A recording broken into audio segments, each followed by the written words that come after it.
Hello folks and welcome back to Skybound on the Ground with Michael Lombard. My name is Michael Lombard. We learned all about aircraft systems in the past 3 lessons and we had a lot of fun learning about engines, induction systems, propellers, exhaust, turbochargers, and all that lovely stuff. It was a ton of fun, but we're going to have a lot of fun today as well because we are learning about instruments. We've made it to Chapter 7 of the Pilot's Handbook of Aeronautical Knowledge, which, by the way, can be downloaded for free off FAA.gov.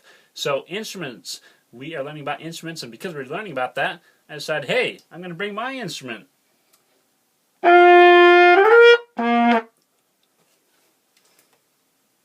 learning about flight instruments today. Okay, that's a slightly different topic. Flight instruments. I'm sure you've looked inside the cockpit of an airplane, or at least looked at a picture of a cockpit and saw all those gauges and thought to yourself, oh my goodness, I could never ever learn how to fly one of those things because there's way too many dials.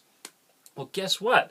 You and I are going to learn exactly what some of those dials mean, the most important ones, and we're going to get quite comfortable with it in the process, and it's not all that complicated. So let's get going here. We're going to learn about 3 particular instruments today, and because it's very simple, you actually have an instrument in your car, and very similar to one of the ones that we're going to be learning today, your speedometer. Well, we have an airspeed indicator in the airplane, and we also have something that tells us how high we are, and that is the altimeter. That's something useful to have in an airplane as well. So it'd be good if we could learn how to read those two, and they're not all that hard to read.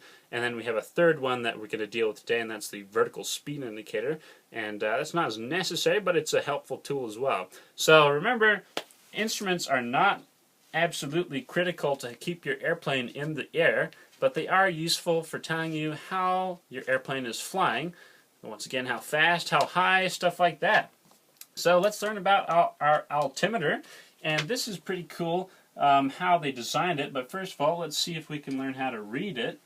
So altimeter works the way they have it set up. It's kind of like a clock, like the a watch face. And so you have 0 at the top instead of 12 and 6. Now you have 0. It starts at 0, goes around 1, 2, 3, 4, 5, 6, 7, 8, 9, 10. Wow, that's the 0. But hey, I know how to count. Isn't that cool? So this is our altimeter, and the way you read it is it's going to be, you're going to have 2 hands, and you'll have the longer hand will be kind of like the minutes hand when you're reading your watch. So that'll be the longer hand, and then the shorter hand will be kind of like the hours hand when you're reading your watch.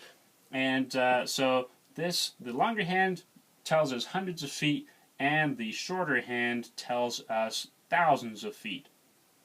Alright, so as we are figuring out our altitude, we just add it all up. So first of all, you find out, well, what does the thousands feet point at? It's pointing at 1 right now. So that means we have 1,000 feet. What is the hundreds feet pointing at? That is 0. So it's just a 1,000 feet even. Okay, that was too easy. So let's do something else. Let's do something more complicated. We're going to have this like this. And we're going to have the... Okay, so we start off with the short hand. Where is the thousands hand pointing at? Well, it's pointing between 5 and 6, so you always go back to the lower number. So we'll say 5, so 5,000 feet. And what is the large hand pointing at? It's pointing at 3. So 300 plus 5,000, that's easy math, 5,300 feet. Alright, here's one more, and I'm just going to play a nasty trick on you. Okay, so we're going to have like this, and...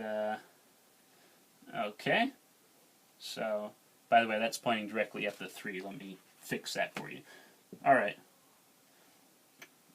Okay, so I'm going to play a mean trick on you.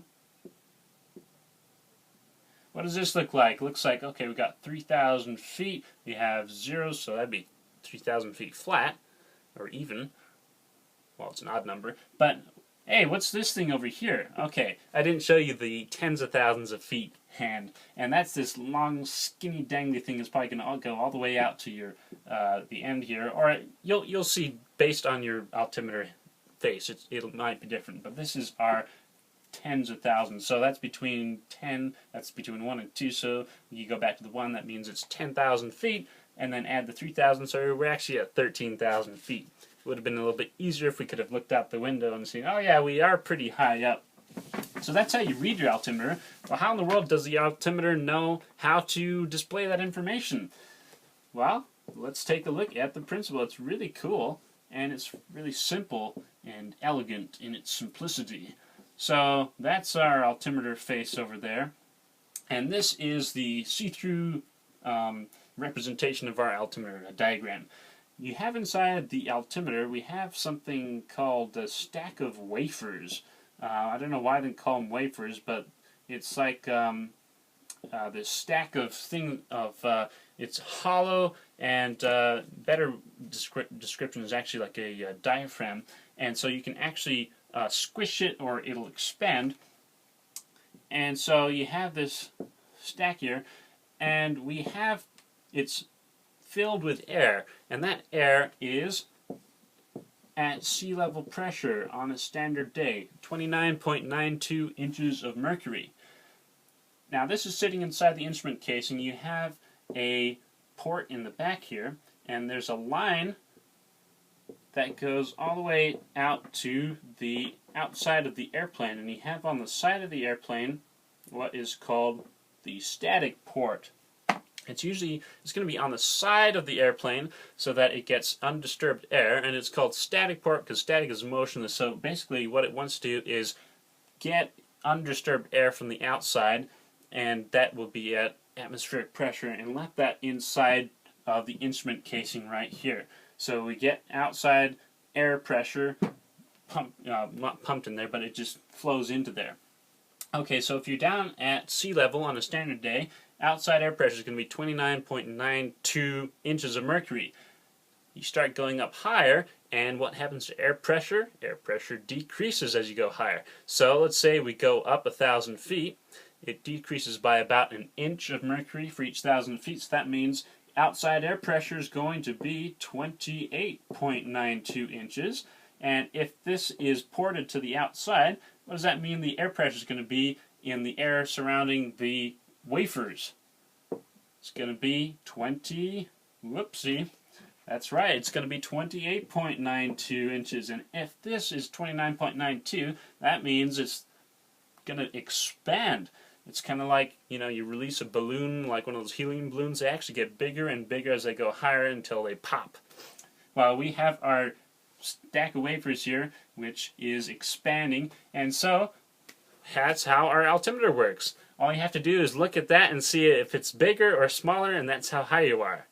Well, aren't you glad we don't actually have to do that? Some clever guy figured out how to hook up some linkages and stuff, and so it's actually hooked up to our altimeter face right over here.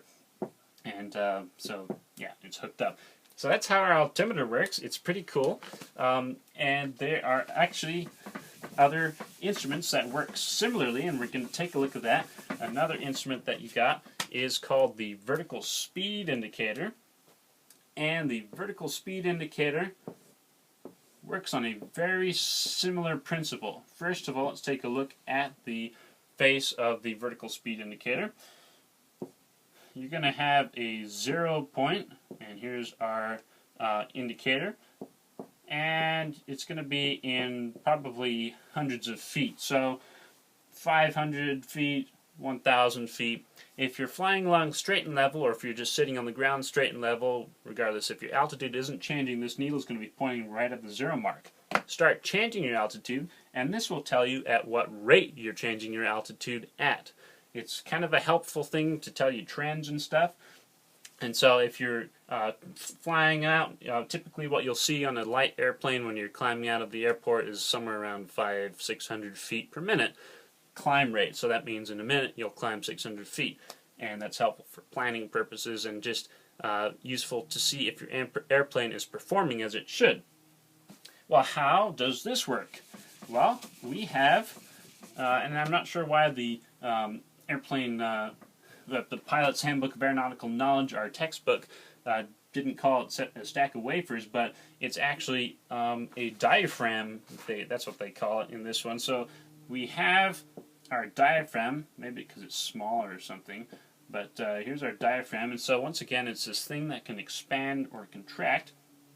But what we've done in this case is we've actually hooked up the diaphragm to the outside air, to that static port. So now as you go higher or lower, that diaphragm is going to have outside static air pressure inside the diaphragm. Okay, well, how does that help us? Well, what we do is we put a hole in this box, in the instrument case. We have a hole there, and that allows air from the static system as well, from the static line, to come in and out. But we make sure that it can't go. We make sure that we have the hole small enough so that it will leak out at a certain rate. We just call that a calibrated leak. So as we go higher, this will instantaneously be able to fill up with the outside air pressure, but the air that's inside the instrument casing around the diaphragm, it'll take a little bit longer because you have this small hole that the air is trying to squeeze through. So what that means is, as you start going higher, instantaneously you're going to have less air pressure inside the diaphragm here, whereas it's still trying to equalize by having the air flow out of the instrument casing. And so there's going to be a difference. That is going to get squished a little bit. And so if we can hook that up to our dial right here, then that's going to show that you are in a climb. And if you start going in a descent, and that will show you that you're in a climb, and it'll show you how fast you're in a climb, because you just take the difference between the air pressure of where you're at right now and where you were just a few minutes ago or just a few seconds ago, and then you calculate that out. Well, this does all the math for you. It'll show you how fast you are climbing and how long it'll take you to get, to 1,000 feet from where you're at or whatever. You'll have to do that math yourself. But okay, same is true as you're going downhill. Now what's happening is the air pressure outside the airplane is going to be increasing, so you're going to get more air pressure inside this diaphragm. That air pressure is going to try to squeeze its way into the instrument casing as well, but it's going to be slower than the diaphragm fills up, so the diaphragm is going to expand. It's going to have more pressure inside there, and so that'll indicate that we're descending, and it'll show us how fast we're descending based on the difference between the air pressure that's inside the diaphragm, which represents where you're right now, and the air pressure that's inside the instrument casing, which represents where you were just a few seconds ago. Okay, so that is our vertical speed indicator. Now, back to altimeters. Remember, the diaphragm that's inside the altimeter, that stack of wafers, what was the pressure that was filled to? 29.92 inches of mercury. Well, here is the problem. We have found another problem, folks, and that is the atmosphere is not always going to be standard conditions. We're not always going to have 29.92 inches of mercury of atmospheric pressure at sea level. Sometimes it's going to be more, sometimes it's going to be less. So let's take a look at, we're going to go down to the beach here. We're going to be at sea level. We'll park our plane at a beachside airport. So there's our plane, and then we have some nice palm tree right there, maybe some coconuts and stuff. So we are at the beach, and there is the water. So we're at sea level. On a standard day, sea level pressure would be 29.92 inches. And what would our altimeter look like? It would be right at 0 when you have 29.92 inches of mercury. Alright, well, you've heard on weather forecasts how they'll say, oh, we're having a high pressure system moving in over the area, or a low pressure system. Well, that's exactly what is going on, and that's how you can have different than standard atmospheric pressure, and it definitely affects the weather. So let's say we have a high pressure system over the area, and the altimeter setting is actually 30.02. So what does that mean is happening inside our altimeter casing? Well, the static pressure is going to be greater than the pressure that's inside that stack of wafers, so it's going to be compressing that. That's going to make that needle point lower, and it's going to make you look as if you're 100 feet below sea level. Well, we're sitting on the ground here, and we're definitely not below sea level. We're just looking at the waves right now, and so we can tell that this is definitely wrong. But you can't tell that it's wrong when you're flying, and that is a problem. So we're flying along, and we had no way that we flew from an area of low pressure, an area of low pressure to high pressure. So what's going to happen? You started out at 29.92 inches, and your airplane's flying along. You think you're flying along at 5,000 feet, and then you go over to the area that was higher pressure of 30.02 inches of mercury, and you're making sure that you have that needle on your altimeter always pointing at 5,000 feet. And what happens in the process is, we actually end up about 100 feet higher, in reality above sea level.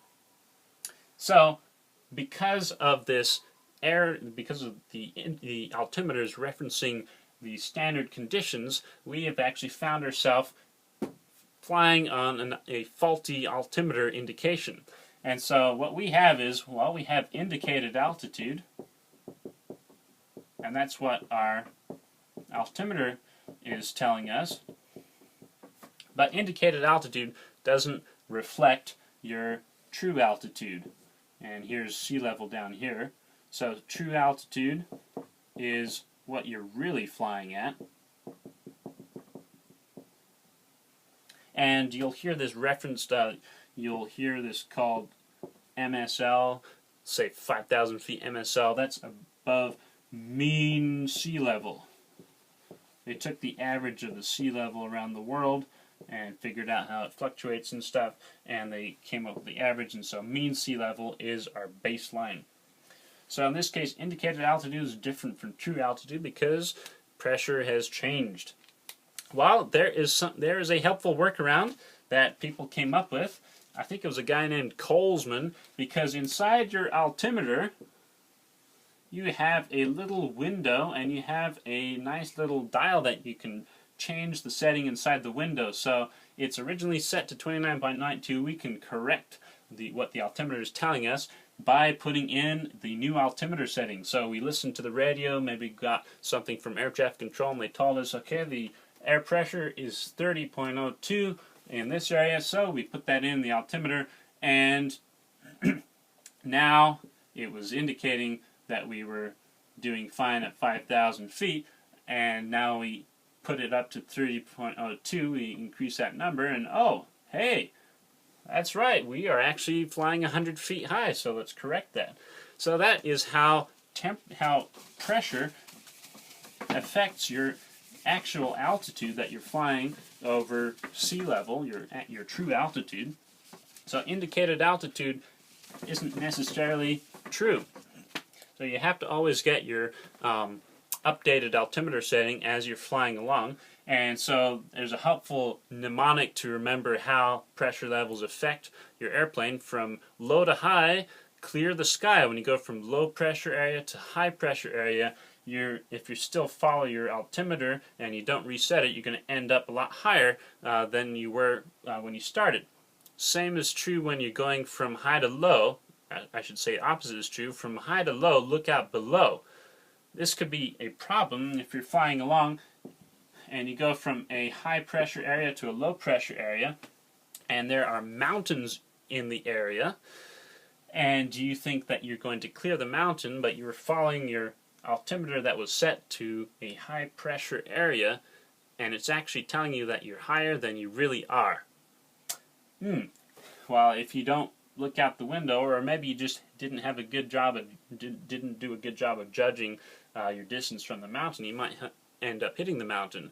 Or if you and another airplane don't have are working on different altimeter settings, you might run into each other even though you thought you were flying at different altitudes. So stuff like that. Always get the correct altimeter setting before you leave your airport, and also, as you're flying along, get it from air traffic control. Just a little point on your airport pre-flight check. You gotta set your altimeter to the airport elevation, to the pressure setting that you have for your airport, and then you check your altimeter to see if it is indicating what the published altitude of your airport is. You know, okay, my airport is 1,500 feet above sea level, and today the weather radio says that the altimeter setting is 29.42 inches, so I'm going to set that in there. And so the altimeter needs to be within 75 feet of that to be working accurately. So that's just what you do in your pre-flight check. Alright, so that is altitude right there. There's a couple other terms that we'll find, and you'll hear something called AGL. And so here's sea level down here, but your absolute altitude above the ground is your above ground altitude, or above ground level. And we just abbreviate that and we call that AGL. When you're looking on a chart, you'll see obstacles like towers or whatever. They'll be marked in feet AGL so that you know how high above the ground they are. So that's above ground level. Now let's talk about pressure altitude. We were actually just talking about pressure altitude, but you didn't know about that. When you have your altimeter setting at 29.92, that is pressure altitude, and your what you see on the face of the altimeter is going to be what your pressure altitude is. It's going to be the same as your height above sea level on a standard day, but if we have 29.84 inches of is our current altimeter setting for today, then we're going to twist it and we're going to see that it's going to be different. You go for 29.84 and you twist that up, and so, okay, pressure altitude today, pressure altitude is at this level. Pressure altitude is important because we use it for calculations, calculating how well an airplane is doing in terms of its performance, and how well we can expect it to do, actually. So that's pressure altitude, and you'll figure out more later on about how to use that, especially when we go to aircraft performance planning. But here is the last altitude that I'm going to talk about. There's a lot of altitudes, isn't there? There is density altitude. So air pressure affects what your altimeter is going to tell you. Air temperature also affects that as well. Say you're sitting here at the airport on a day at 5,000 feet. Normally, standard temperature at 5,000 feet is going to be 5 degrees centigrade. If you're down at sea level, it's going to be 15 degrees centigrade. So as you go higher, it gets colder. So normally it's supposed to be 5 degrees centigrade.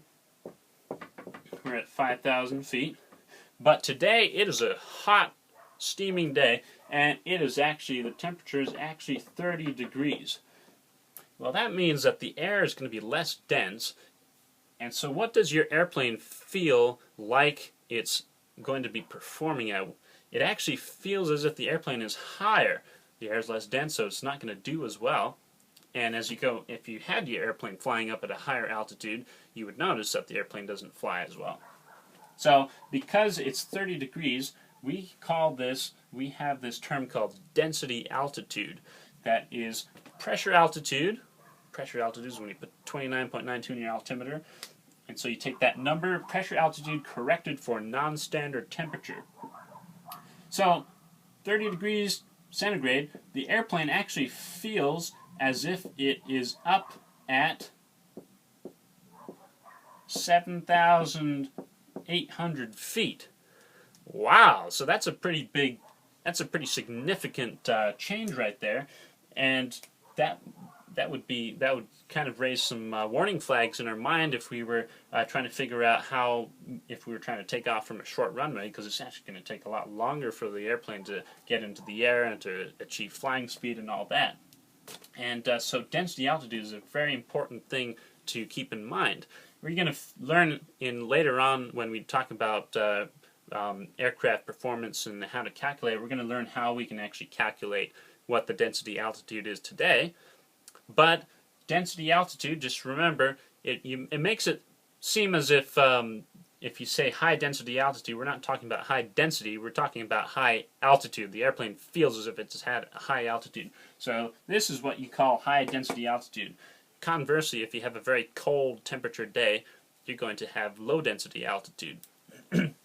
Okay, so what this does also is temperature will affect your altimeter a little bit, and you're not going to actually see your altimeter indicating 7,800 feet. It's going to be a small error that you actually can't really compensate for on your dial. But this is what the airplane is going to feel like in terms of what it's performing like. So just remember, pressure levels, when you change the pressure levels, you're going to notice that on your altimeter, and you can correct for that. Density altitude, you can't correct for that, but you need to calculate it so that you know what your airplane is going to be performing like. Alright, so we learned about these two instruments that use the static air source. We have one more instrument, and this has another source that it gets indications from. And this is our airspeed indicator. So let's take a look at the face of it. So let's say 40. Well, airspeed indicators are often calibrated in nautical miles per hour, or knots. Once again, we're flying the ships of the sky. So here's our, let's say we go from 40, 60, let's put 80 in there. Anyway, so you'll have your airspeed indicator, and this is like your speedometer for your airplane. Well, how does the speedometer work in your car? Well, it measures how fast your wheels are spinning, and when you're flying your airplane, your wheels aren't spinning at all in the air. So we got to figure out another way to do this. And so what we do, if you want to figure out how fast you're moving through the air, all you have to do is measure how hard the wind is blowing in your face. And that's just what aircraft designers came up with. And they came up with this device called a pitot tube. The pitot tube sticks out underneath the wing of the airplane. So here's the wing, and this is not drawn to scale. Let me draw a slightly larger wing. So you'll have the pitot tube mounted underneath the wing, and so it's pointing directly into the airstream. And as you're flying along, you have this air that is ramming into there, and that's hooked up, and that line goes all the way to your instrument here. So we're going to draw another instrument case.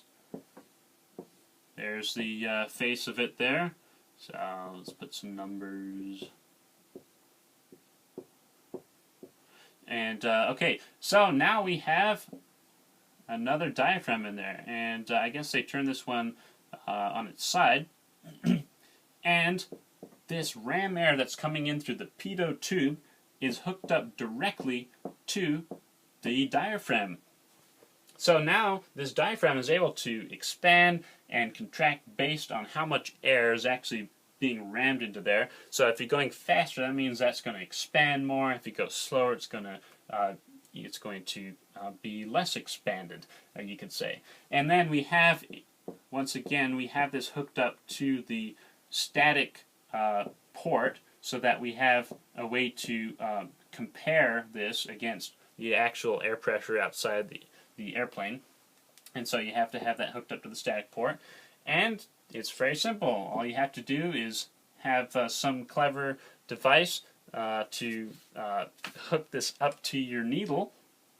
And so we have some gearing in there.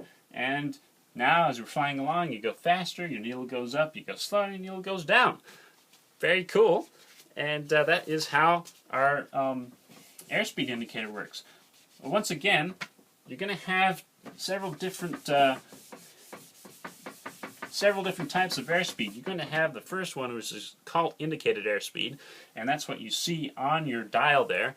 And that is not going to be corrected for stuff like temperature or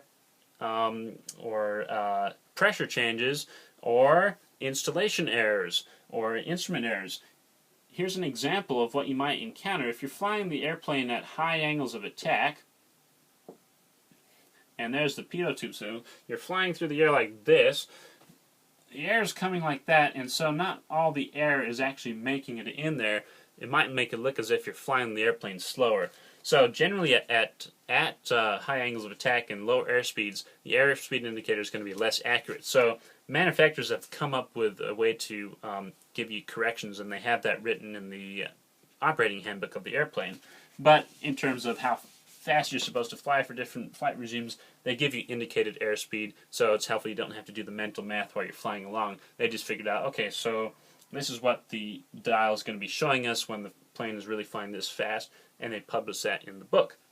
So that is so indicated airspeed. If we want to get calibrated airspeed, we just use the corrections that the manufacturers have tabulated in the operating handbook, and now we have compensated for installation and instrument error. Okay, we go from calibrated airspeed now to true airspeed, and true airspeed is how fast your plane is really moving through the air.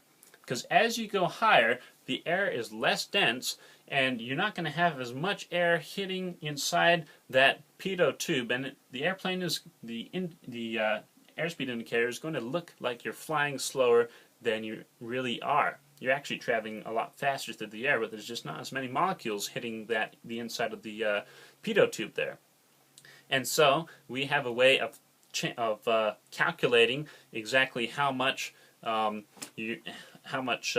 temperature as well as pressure. So pressure, yeah, how much pressure affects your airspeed, and also different temperatures will affect it as well. And we'll be learning about that when we get to aircraft performance. But just the rule of thumb is that as you go up higher, it's about for every 1,000 feet, you increase your calibrated airspeed by about 2%. Take that for all it's worth. That's just the rule of thumb. Okay, so that is our airspeed indicator, and there are some things, there's color coding that we have on the airspeed indicator that helps us quickly identify how close we are to various flight speeds. And this is pretty fun. Oh, whoops! I put the tape on the wrong side. So I made this airspeed indicator for us because I don't have all the colored markers. And so this is our airspeed indicator. We have some arcs that have been put on there: a green arc, a white arc, a yellow arc. The green arc is the normal operating range, and this is what the speeds that you're going to be flying at during most of your normal flying. The white arc is the flap operating range, and this is where you can fly the airplane with full flaps. You can't go above a certain speed because you'll actually break the flaps since they're movable surfaces. And then the yellow range over here is called the caution range. If you're flying in that range, in that airspeed range, you need to make sure that it's completely smooth air, because any type of turbulence could overstress your airplane. Remember our discussion about load factors in aerodynamics class. And then this red line right up here, that is never exceed speed. We call that VNE. And we're going to learn about these V speeds. They're just terms to help us remember different types of speeds. So we call that VNE, and that's just for never exceed speed. And then the speed over here at which you don't want to exceed, you're not flying in smooth air, you don't want to go into the caution range, so there's a maximum speed, let's say that's 140 right there. We call that VNO, and so should you fly above that speed if the air is turbulent? No. So VNO, we call that structural cruising, maximum structural cruising speed. Over here on the very right hand side, the very bottom of the white range, the flap operating arc, is VSO, and that is stall speed in landing configuration at maximum gross weight. So you've got the gear and the landing landing gear down, the flaps out, and you have the power off, and that is stalling speed. You're going to be at right above 40 knots right there. If you have the landing gear up and you have the flaps retracted, then you're going to be at the bottom of the normal operating range, and we call that VS1, and that is the airplane's stalling speed power off in a specified configuration. Usually that's going to be in a clean configuration where you have the landing gear and the flaps retracted.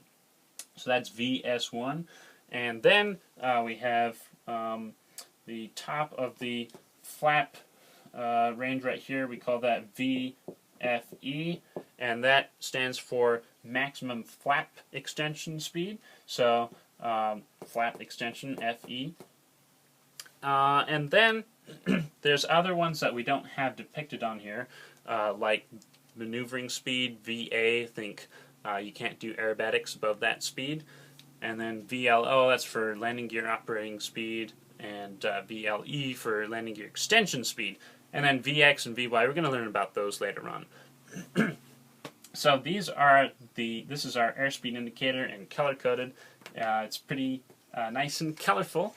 And now you know what those different colors mean. It's kind of an easy way to quickly identify, if you just glance at the airspeed indicator and see where it's pointing at, quickly identify what your airplane's doing, and anything that you need to be paying attention about. Alright, so we have learned about our airspeed indicator, our altimeter, and our vertical speed indicator. Now let us learn about what can happen if you block the ports to these things as we wrap up here. So really quickly, what happens if you happen to have a bug fly into your pitot tube while you're flying along? So we have a bug there. Well, the pitot tube has a drain hole in the back here, and that's to allow moisture, if you're flying along through rain or whatever, that's to allow moisture to get out. Well, what's going to happen is you're flying along, maybe it was indicating 100 knots or something, and that bug impales itself into the front of your pitot tube, and you're no longer getting any ram air in there. Well, what's going to happen is the airspeed indicator is going to slowly go all the way down to 0. And that's a disturbing thing when you're flying along and you look at your airspeed indicator and, oh, what happened there? Well, a bug died inside my pitot tube, and the reason it goes all the way to 0 is because you have this drain hole here. It actually lets the air equalize itself so that the diaphragm that's inside the casing right there is going to be, the air pressure inside it is going to be equal to the static air that's being fed in to the air that's around it inside the instrument casing.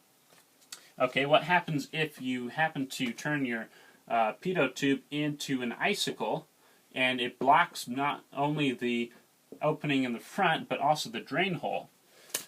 This is kind of funny, because now what's happened is you've trapped the air in there inside your diaphragm at whatever airspeed you were flying at whatever altitude you were flying at.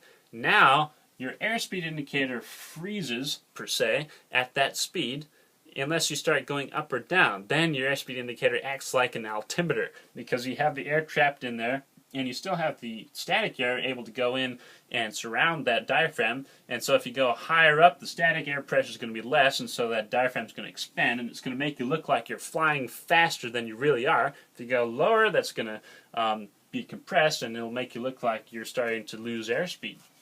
So that's what happens when you get your pitot tube and your pitot tube blocked on both the front end and the drain hole end. Now, the pitot tube is really only important for the airspeed indicator, but the static port is important for for all three of your instruments: your altimeter and your VSI, your vertical speed indicator. And let's just take a quick look at what would happen if you happen to block. Whoops, that's a 4 there. If you would happen to clog up your static line or get some water in there or something, what would happen to your indications? Well, if you get this blocked, that means the air is now trapped inside your static lines, and so your altimeter and your VSI are just going to freeze at whatever they were indicating when you had the static thing get iced over or blocked or whatever, because now it's just blocked in there. There's nothing, there's no change of air pressure happening, and so that's just going to freeze. Your airspeed indicator is still going to work, presuming that your pitot tube is not blocked up, but it's going to be inaccurate. If you're going to be at higher altitude, it's going to actually indicate higher than it's really supposed to be, and if you go to lower altitude, it's going to indicate lower than it really is. All right, that's if you block your static line. What happens if you block your pitot tube? That doesn't affect these things, but if you block your static line, it affects both your altimeter, your VSI, as well as making your airspeed indicator more inaccurate. All right, so we have learned a lot now about flight instruments, and I just dropped the cap of my marker, so we'll just let it continue sending fumes up into the air. But that has been, we've learned a lot. We've learned about 3 aircraft instruments. We're going to learn about another one next lesson, another bunch of instruments, and the one that I'm thinking about is actually what is my favorite instrument on the instrument panel. It's really the coolest one, and it can help you get out of a bind if you happen to find yourself flying in the clouds without having planned to go in those clouds. And so, wouldn't you like to learn about how that instrument works and how it can help you out? Well, tune in next time for the next session of Skybound on the Ground.